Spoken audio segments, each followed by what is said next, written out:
This is Special Prosecutor Larry Klayman. I'm the only lawyer ever to obtain a court ruling that a president of the United States committed a crime. For truth.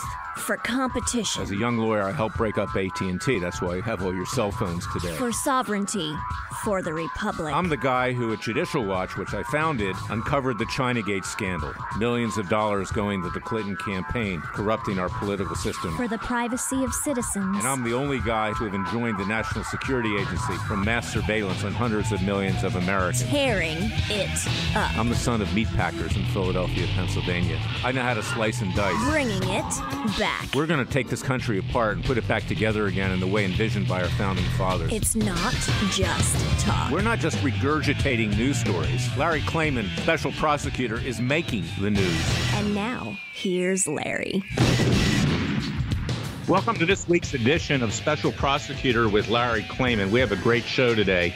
A lot of things happened in the last week that we need to discuss. Again, the American people need to be educated because what you hear on Fox News, what you hear on CNN, what you hear on MSNBC and the others, that's really just kind of like pablum for a baby.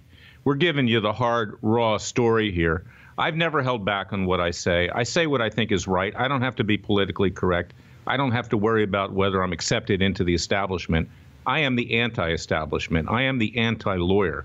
I am the anti-government individual.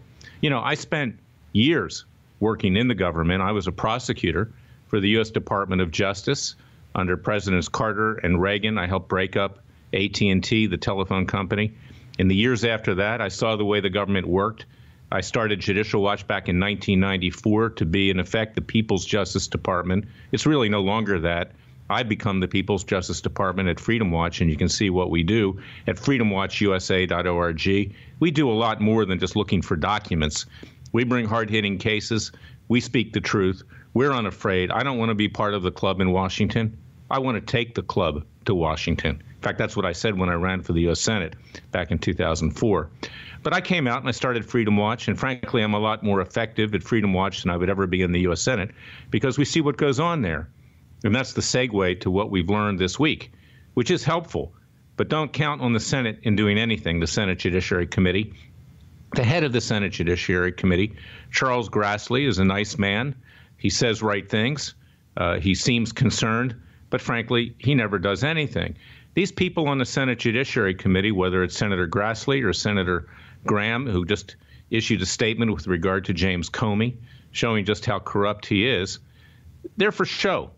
They're not for dough, and that's proven. Let me tell you what happened this week and why you need a Freedom Watch to follow up on what's going on, is that we found out that James Comey, back in May and June of 2016, during the presidential primary elections, was already writing a statement which sought to exonerate Hillary Clinton.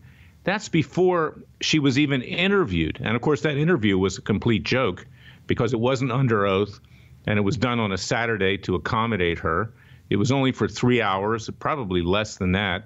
And frankly, it was a whitewash.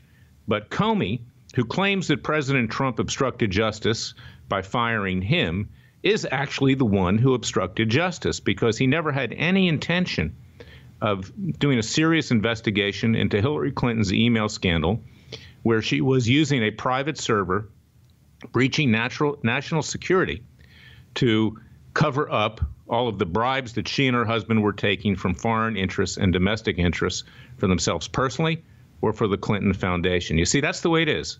I say it straight up. That's what it is. And this is more than an instance of that particular moment in time. The Clintons have always done that. They've sold everything in the White House when they were president and first lady, stays in the Lincoln bedroom for $100,000. I used to joke that for free, you could stay there if you agree to sleep with Hillary. Of course, if you wanted to do that, you probably have to be a female. I don't think she really would want anybody else in her bed, including Bill.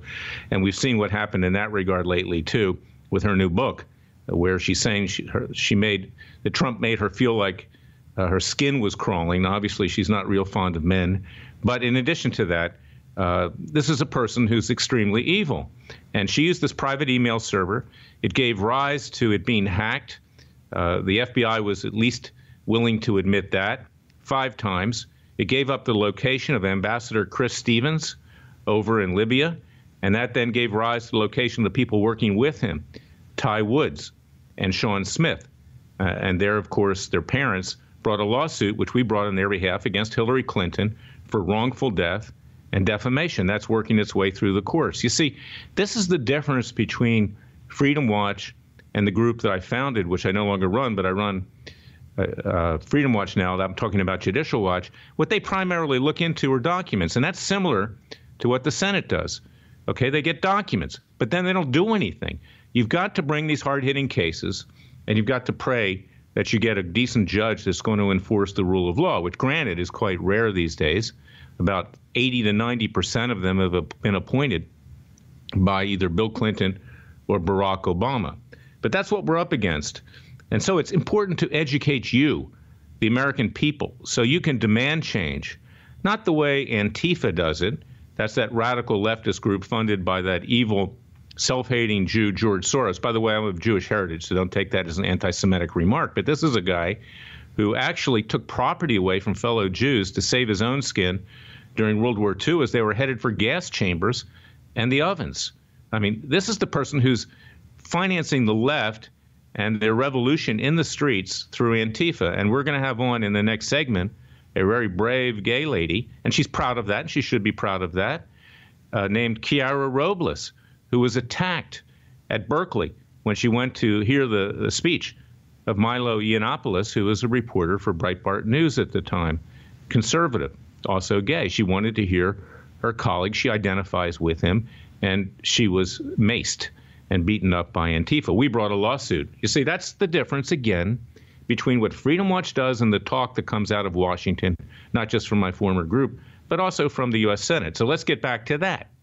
Is that Charles Grassley and Lindsey Graham, two senators on the Judiciary Committee, who I've approached before to look into the Dennis Montgomery scandal, which Comey was supposed to be investigating.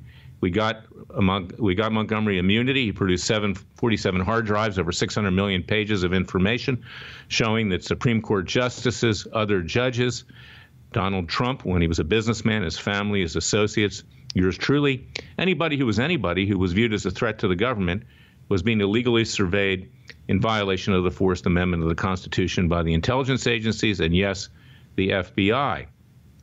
But what came out this week was yet another example of James Comey's rank corruption, the fact that he's he is a political hack. He was FBI director, and he covered up this Clinton investigation into the emails. And that's why we're pursuing what we're pursuing independently in the federal court. This is important because the American people really have no recourse except legal recourse if you want to do it peacefully. And if it's not done peacefully, and I pray that this does not happen, you're going to see a reaction, not from neo-Nazis, not from white supremacists, not from people that are way out on the right, but you're going to see ordinary people in the streets ultimately fighting the likes of Antifa and everybody else because there has been no action taken to save this republic. And that's what happened in 1776 when our colonialists, through our founding fathers, rose up and they decided to declare a new nation in my native city of Philadelphia at Independence Hall. And that's what's going to happen again, because if all we hear is talk, if all we hear is positioning to get on Fox News or CNN and MSNBC or get in the newspaper, if we don't start seeing some results here, there's a powder keg. And of course, we know that President Obama, his former Attorney Generals Eric Holder, Loretta Lynch, Al Sharpton, Black Lives Matter, Louis Farrakhan, Nation of Islam, the whole rest of them, they've also ignited a race war, not just over Civil War monuments, but just generally. They've pitted white against black, black against white, Christian and Jew against Muslim, Muslim against them. I mean, everybody that you can find that could possibly ignite a revolution is likely to be out there in the streets. And that's what the left wants, okay, because they want to basically destroy this country and then build it back in their own communist image. And that's what Antifa is. And we're going to be hearing from a woman who's a victim of that, Kiara Robles, in just a few minutes, because this nation is on the verge of extinction. All of these forces, Comey, the individuals in the deep state left over by Obama, and even the people in and around the president these days. Thank God that the president has courage. But the people in and around him, frankly, are part of the deep state as well, a lot of them. Not Kellyanne Conway, not Stephen Miller, not a few others that are around him, but the people now that are running the White House. The president's got to watch his back, and Steve Bannon is right. And Sebastian Gorka, both of whom are no longer advisors to the president, are right, is that these individuals are out, frankly, in a very stealth way to neuter the president of the United States from his promises during the campaign. Now, I love the president, really. He's a breath of fresh air. I want to do everything I can to support him. That's probably the first time you've heard that in a long time from me, because I didn't like George W. Bush. I mean, frankly, I thought he was an idiot. He got us into an Iraq war that we could never get out of. He didn't do anything right other than dodge a shoe in Baghdad. I thought that was pretty nifty. But other than that, he was a disaster. The economy was destroyed. But this is the first president that we have a chance, a president who understands the people at the lower level, ordinary Americans, who wants to turn everything upside down. I've tried to work with him. It's hard to get through. For instance, his attorney general basically has buried his head in the sand, so you can't even count on that. And I'm going to get into that later in the show. But this is something that the American people need to understand. This country's hanging by a thread. And that's why I asked you to go to Freedom Watch. Support us. We need your financial contributions. We need your prayers. We want you to get our free newsletters and everything else so you keep apprised. Become part of our Gideon's Army. Go to freedomwatchusa.org. freedomwatchusa.org. Contribute to our cause. Become part of our team. We are your last hope. And I'm not saying that just to pound my chest, but it's true. There's only one Larry Klayman. There's only one special prosecutor with Larry Klayman, because frankly, everybody else is scared and everybody else just wants to position things to get on Fox News. Well, that's not the way to do it. Fox News has turned left, as a matter of fact. We can all see that. We need to do it for ourselves. I thank them for what they've done in the past, but it's not the same Fox News. So consequently, listen to this show, react, go to freedomwatchusa.org, join our cause. I'm going to be right back with Kiara Robles, a great hero, somebody who does stick her neck out.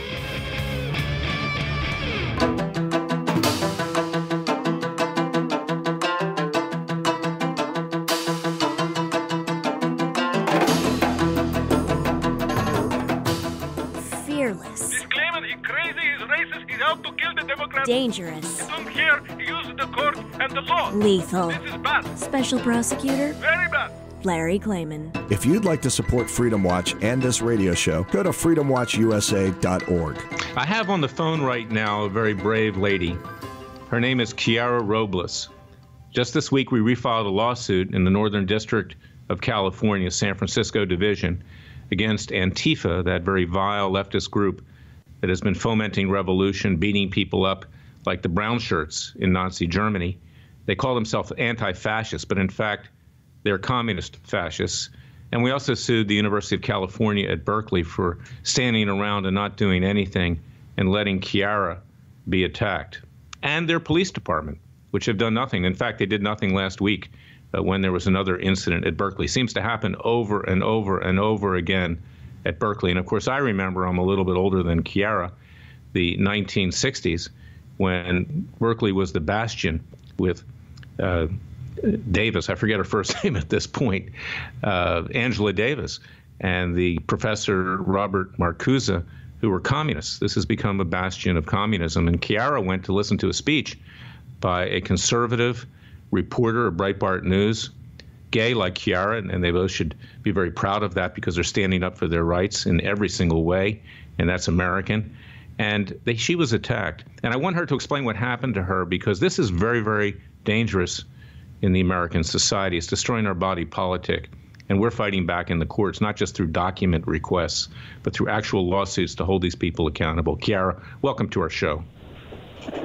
Thanks for having me, Larry. Yes, tell us what happened. I'll briefly describe what happened. To you that day. Yeah, well, it was not too long after the inauguration the Trump's inauguration in February. So people were upset about the way the election had gone, apparently. So the speech was at Berkeley for Milo Yiannopoulos. I had bought 10 tickets.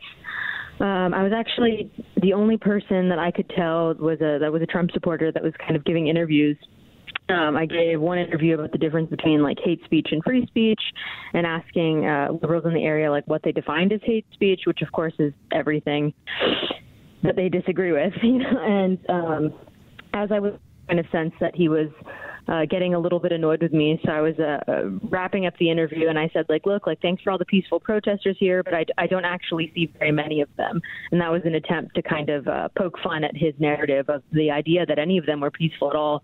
And sure enough, right at the end of the interview, I was maced in the face. 5 minutes after that, although that was like live and all the reporter caught all that went viral, a couple of my friends and I were again attacked, where it was much worse, like higher concentration mace, beat with sticks. And now the American public has just seen what Antifa is capable of. I had never heard of these black bloc tactics. These people go out wearing all black so that they could commit crimes and then run into the crowd and then they can go unnoticed. And now it just seems like every single week there's another thing going on with Antifa. So, again, I don't have the history of all of it. I'm relatively young, I suppose, but I don't think my generation will be as naive as to think that these people are peaceful again. So. Well, that's right. And, we need to take action in the courts. We pray that we'll get a good judge who will listen to what we say. It's difficult up there, in the Northern District of California. It's very leftist. But now it's interesting because, Chiara, even the left is – the politicians, even Nancy Pelosi, a congressman from the San Francisco area, even she has had to criticize Antifa because it's so blatant. It is so not just outrageous. It's so dangerous to this country to have that going on. And when you see this, they didn't do this originally back in February. How long has it taken them to do that, right? The amount of political pressure that had to be put on them. I mean, it's been like more than half a year, and these attacks have been going on every month. In Berkeley, at least, like for that amount of time, for over 6 months. So they're finally giving some lip service to the issue. Like, I'm not impressed, honestly. No, I agree with you, but perhaps that'll loosen up the judges in the Northern District to know that they're saviors. We can be hopeful, right? I do hope that that's the case, and it's unfortunate that more violence has to occur in order to loosen them up. Right. We're going to talk about judges later in the show. I never fail doing that because you can almost uniformly figure out what their decision-making is going to be based upon who appointed them to the federal bench. But what's interesting is that they are reacting now. I think they may be afraid, actually, of the neo-Nazis, of the white supremacists and others who are starting to push back. I don't condone that, by the way. I mean, they're terrible people. But they may be afraid for their own physical safety because, frankly, this country is about ready to explode. And people it's not even the far right, but these fascists and these extreme groups are likely to react. So in any event, I really want to thank you, Chiara, for coming on. You're a brave lady. We're very proud to represent you, and we will do everything we can to get a just result. Thank you so much. You're welcome. We'll be right back with Special Prosecutor Larry Klayman.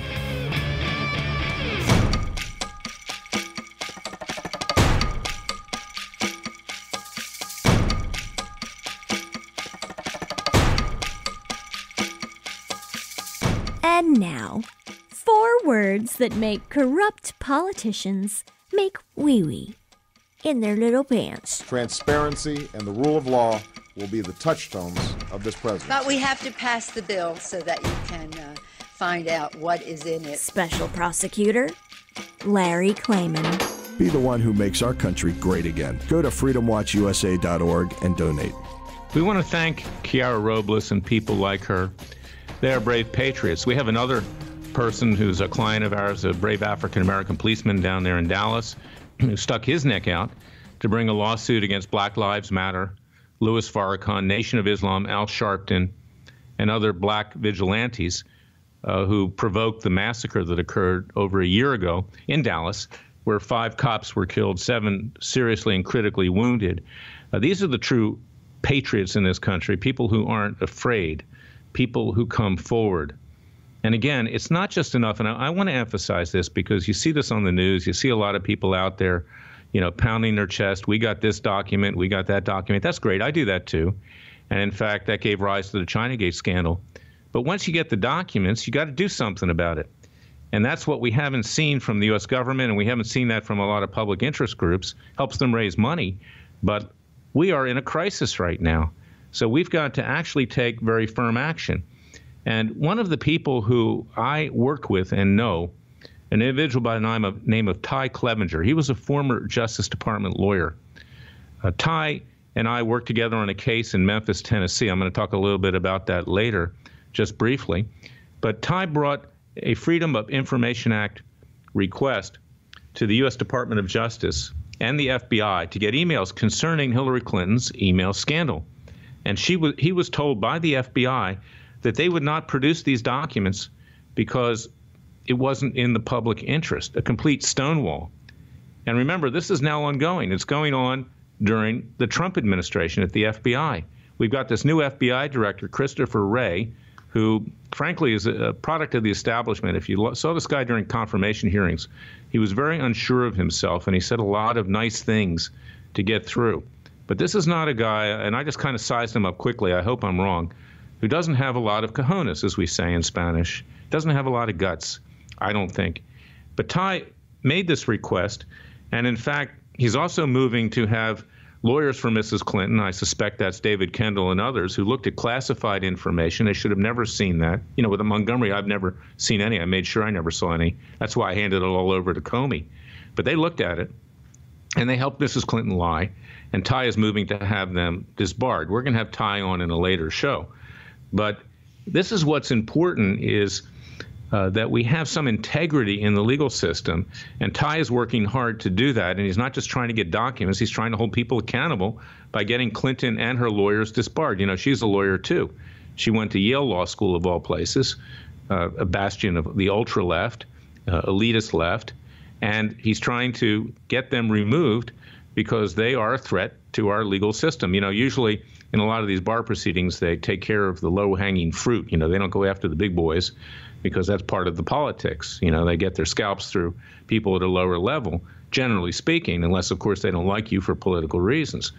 But this is a different situation. This is a situation where we have an ongoing scandal with regard to Clinton's email scandals, email server, Mrs. Clinton's, Bill Clinton, bribery, everything under the sun. And we have an attorney general, Jeff Sessions, who has been accused, as I've talked about on other shows, of being a racist. He's from Alabama. You know, the way the left looks at it, anybody that's from the South is racist. That's hardly the case. I went to Duke University and Emory University School of Law. In fact, the South is much more progressive today in terms of race than the North. Go to Washington, D.C., go to Southeast, go to Northeast, see how African Americans are allowed to live in poverty, allowed to rot. Their own politicians in Washington, D.C. do little to nothing about it. They live in the high life like Vladimir Putin in Russia, as the rest of the people have to eat scraps, or in China, or in other places. It's a disgrace. But I'll tell you what's also a disgrace is our Attorney General. Because, yes, he's doing some good things with immigration, but he's burying his head in the sand in every other respect. And let me give you an example, and we talked a little bit about that. You know, Sheriff Joe Arpaio has taken a lot of heat in the last week. People are calling him a white supremacist on the left. New York Times wrote that. Paul Krugman, despicable human being. We have people, The Onion, writing so-called satire, though they don't call it that. That's a leftist rag. Using his wife's name. His poor wife has cancer, and saying that they're keeping Mexican Americans in their cellar and don't want to let them out. That kind of thing. I mean, this is despicable. And this is why Jeff Sessions is so afraid to do anything. He didn't do anything for Arpaio. He was asked to review that case, never had to get to a trial. There was really little to no basis to try Sheriff Joe. He didn't intentionally profile anyone. And even if he did, it's something that ceased long ago. And in fact, under the current policy of the U.S. Department of Justice, local police departments can work with the Justice Department and the Immigration Service to enforce our immigration laws. But Sessions did nothing when he was asked to simply review the case. And Sessions did nothing when I asked him to review the case of Klayman Bundy. Also, someone who stood up to the excessive use of force by the federal government. Go to KlaymanBundyDefenseFund.org. KlaymanBundyDefenseFund.org. Read about this case. Klayman took the position that the federal government did not own the land that his family had ranched on for 150 years. He took the position that if he was going to pay money for grazing fees, he should be paying it to the state of Nevada. You know, it's amazing, and you can do some research on this because it's really, you know, an unbelievable situation. But the federal government claims to own 85% of the land in Nevada. Well, how's it even a state if that's the case? I mean, there's something wrong with this interpretation. Now, Klayman went to court. He represented himself. He shouldn't have represented himself. He should have gotten a lawyer. And a judge ordered that he pay those grazing fees, and if not, his cattle can be seized. Well, along comes former corrupt Senator Harry Reid and his son Rory Reid, who wanted to take the land away from Klayman Bundy and his family. They were reportedly negotiating a deal with Chinese environmental interests to sell that land to the Chinese. Obviously, corrupt Harry was probably going to be getting kickbacks in that deal because it would be sold by the federal government. But Harry had a couple cards in his hand. He had Barack Obama, someone who sympathized with him, also a leftist, someone who doesn't like people like the Bundys. The Bundys are Mormon, and African Americans, some of them believe that Mormons are against them. That's not true, and the Mormon Church has certainly changed a lot of its policies with regard to African Americans, and the Bundy family are fine people, and they're not in any way racist or discriminatory. But there was that against them. Of course, Harry Reid's a Mormon too, but he doesn't practice as that. Harry's just simply a crook. So Harry puts in charge of the Bureau of Land Management his hand-picked person, someone who was his chief of staff, and then he gets Obama to nominate a federal judge, Gloria Navarro, who is Harry's hand-picked person on the federal bench. Now, Klayman, backing up, decides that he's going to take a stand. It's like Custer's last stand. Hopefully it doesn't turn out the same way because we're in court right now in a criminal trial. But Klayman holds this firm. He says, Nevada owns this land. I'm not paying grazing fees, and that's just the way it's going to be. It goes on for almost a decade. Well, then Harry gets his henchmen at the Bureau of Land Management to invade the land with mercenaries, people that are carrying guns, who threaten the lives of the Bundys if they don't leave and turn over their cattle. And when the Bundys hold their ground, the Bureau of Land Management and their goons, and that's what they are, they're absolute goons, beat up his sister, Margaret Bundy, beat up his two sons, they tase them, violently kick his dog and injure his dog, kill some of their cattle, particularly the bulls who help raise the herd, bury them in a secret mass grave, and then people around the country see what's going on, and they come to Klayman's defense. They come to protest. But they don't want to be killed themselves, so they come armed with their Second Amendment rights, which is perfectly legal in terms of the federal government, and you can carry weapons in Nevada. There was nothing wrong with that. Well, these protesters get to the Bundy Ranch. They're peaceful. They don't hurt a hair on anybody's head. Klayman Bundy doesn't either, but they do protest. And what happens then is that the federal government threatens them again, points guns in their direction, and when the protesters are armed and it looks like they're not going to give ground and they will defend themselves if necessary, ultimately the sheriff of Clark County, that's the name of the county out there at Bunkerville outside of Las Vegas, tells them to leave, and the federal government leaves. Well, fast forward, a few weeks later, President Obama is at the White House Correspondents' Dinner, and you can see this at KlaymanBundyDefenseFund.org. And he makes reference to Klayman Bundy, and he basically threatens Klayman Bundy because Klayman Bundy used the word Negro in equating the plight of his family to Negroes in the Old South. Well, it turns out a few years later, Bundy and all the others, 18 others, are indicted. They're tried.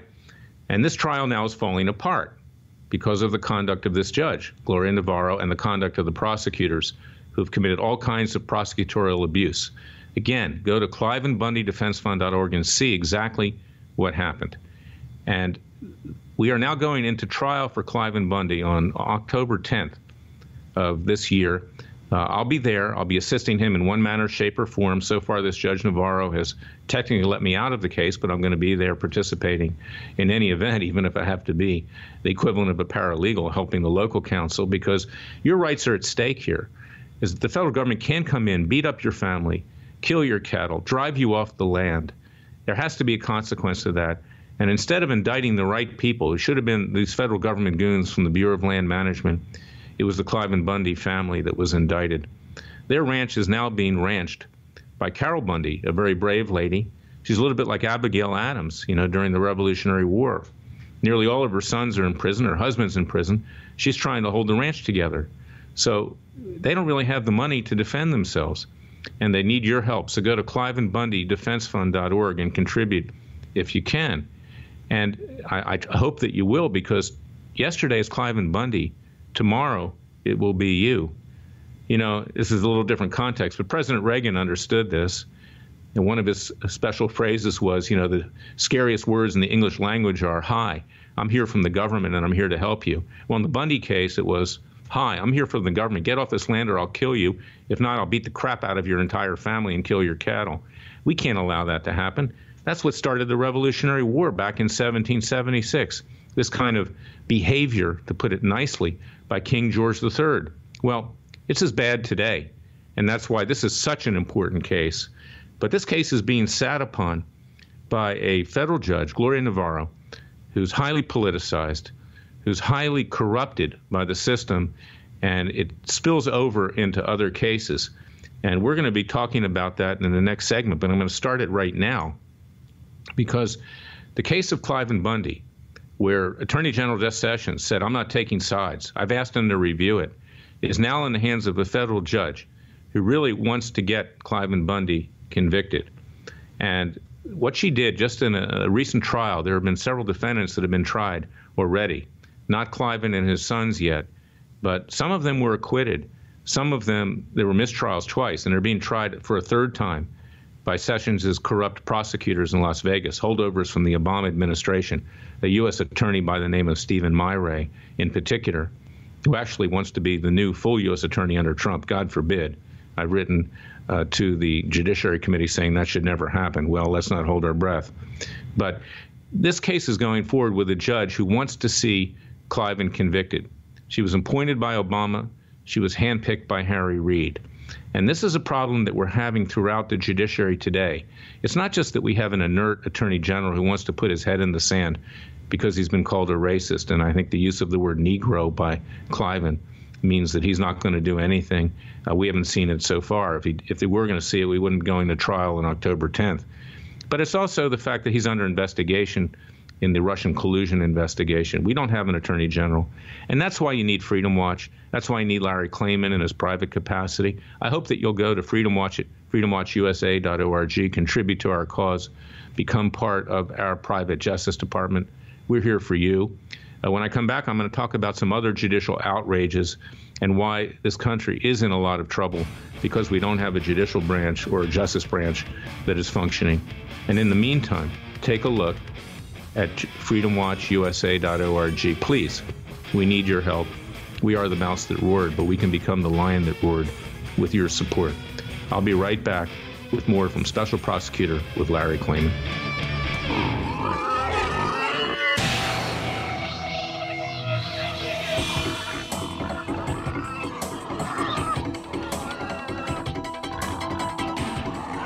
Before he was a trial lawyer, he sliced him and diced him. People used to ask me, Larry, what caused you to start Judicial Watch and now Freedom Watch, given the powerful forces in this country that put you at risk? In a meat packing plant. I'm the son of meat packers in Philadelphia, Pennsylvania. I know how to slice and dice. A very special prosecutor, Larry Klayman. If you'd like to support Freedom Watch and this radio show, go to freedomwatchusa.org.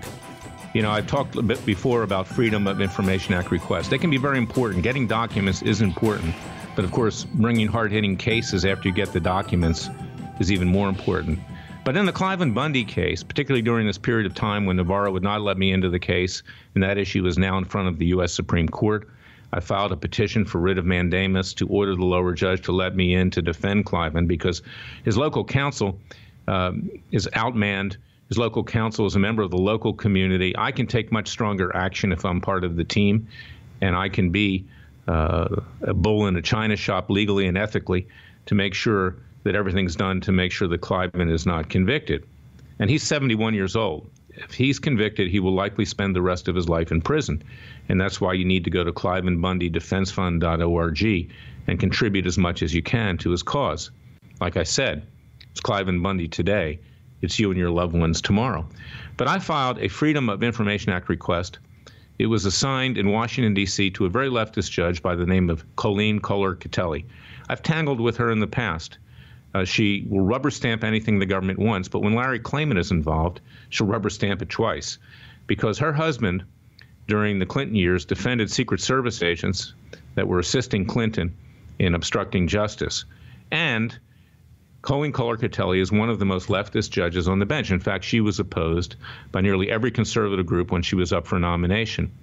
And you can imagine how she likes me. And she's very prejudiced, and she's very biased against anybody that I represent. And so we filed a Freedom of Information Act request to get all the information about Harry Reid and to get all the information about what he was doing under the table to sell the land to the Chinese, to see whether there were any communications with Judge Navarro over Klayman Bundy's case, all kinds of things like that. And you can see that at KlaymanBundyDefenseFund.org. We filed the request with the Department of Justice, the FBI, which is part of the Department of Justice, and the Bureau of Land Management. And the FBI comes back, if you can believe this. And this is consistent with what I was telling you earlier about Comey and his cover-up of the Clinton email scandal. It was consistent with what went on with regard to Clyde Clevenger trying to get documents from the FBI saying they're not going to produce it because they're not in the public interest. That's hogwash. Obviously, this is the public interest. But now we find out that the FBI comes back and tells Judge Catelli it will take them 41 years. Listen to this.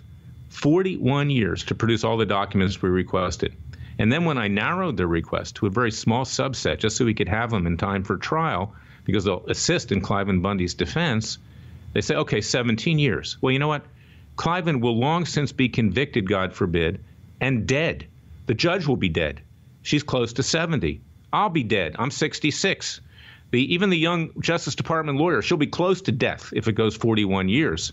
But yet this judge, this very corrupt federal judge, rubber stamps what the government wants. And then I say, Your Honor, it's clear an adequate search was not done. We need to take some discovery of the records custodian of the FBI and the Justice Department to see how they're coming up with 41 years.